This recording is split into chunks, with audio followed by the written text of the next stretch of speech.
दोस्तों 2024 लागू होते ही पति पत्नी को लेकर हाई कोर्ट के कुछ फैसले आ चुके हैं जिसमें कुछ ला पॉइंट बताए गए हैं। नमस्कार दोस्तों, मैं हूं आपका एडवोकेट विवेक पांडे और आप देख रहे हैं आपका अपना चैनल लीगल पोजर। दोस्तों, अगर अभी तक आपने हमारे चैनल को सब्सक्राइब नहीं किया है तो सब्सक्राइब अवश्य कर लें, क्योंकि लॉ से रिलेटेड ऐसे ही कंटेंट हम आप तक लाते रहेंगे।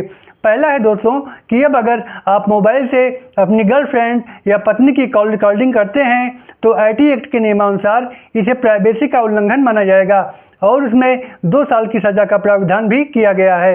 इसीलिए आजकल स्मार्टफोन में कॉल रिकॉर्डिंग के फीचर को बंद कर दिया गया है। हाल में ही छत्तीसगढ़ हाई कोर्ट ने फैमिली कोर्ट के एक आदेश को खारिज करते हुए कहा कि पत्नी की कॉल रिकॉर्डिंग करना उसके प्राइवेसी का हनन है। इस मामले में पति द्वारा पत्नी की कॉल रिकॉर्डिंग को सबूत के तौर पर कोर्ट में पेश किया गया था, लेकिन हाई कोर्ट ने उस कॉल रिकॉर्डिंग को सबूत मानने से इनकार कर दिया। तो दोस्तों, अब से आपको आगे से ऐसा बिल्कुल भी नहीं करना है।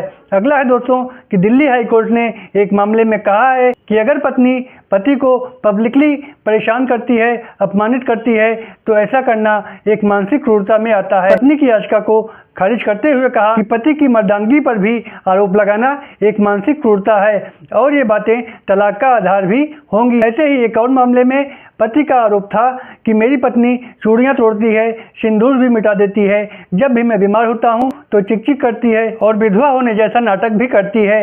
इस मामले में हाईकोर्ट ने कहा कि ऐसा करना बहुत बड़ी क्रूरता है। दिल्ली हाईकोर्ट ने कहा कि किसी पति के लिए उसके जीवित रहते हुए उसकी पत्नी को विधवा के रूप में देखने से ज़्यादा कष्टदायक कुछ भी नहीं है। अगला है दोस्तों कि अगर पति और पत्नी आपस में फिजिकल रिलेशन बनाने से इनकार करते हैं, जैसा कि कई बार देखा गया है कि पति या पत्नी का अगर बाहर किसी की व्यक्ति से रिलेशन है तो ऐसे में वे आपस में कोई फिजिकल रिलेशन नहीं बनाते हैं, तो कोर्ट ने इसे भी क्रूरता माना है। अगला है दोस्तों कि मुस्लिम लॉ के तहत मुसलमानों को कई विवाह करने का अधिकार प्राप्त है और मद्रास हाई कोर्ट ने कहा है कि मुसलमानों को अपने सभी पत्नियों के साथ एक जैसा व्यवहार करना होगा और समान अधिकार भी देने होंगे। अगर ऐसा नहीं किया जाता है तो ये भी क्रूरता माना जाएगा और ये बातें तलाक का आधार भी हो सकती हैं। अगला है दोस्तों कि अगर पति पत्नी काफ़ी समय से अलग रह रहे हैं और बगैर तलाक दिए पति किसी दूसरी महिला के साथ लिव इन रिलेशन में रहता है, तो ऐसे मामले में हाई कोर्ट ने कहा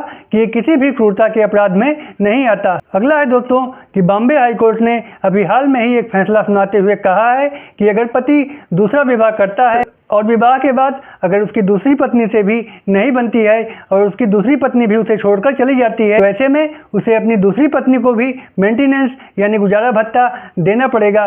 तो दोस्तों, ये था हमारी आज की वीडियो का विषय। वीडियो पसंद आई हो तो एक लाइक करके चैनल को सब्सक्राइब कर दें। फिर मिलेंगे एक नए विषय के साथ, तब तक के लिए goodbye and thanks for watching.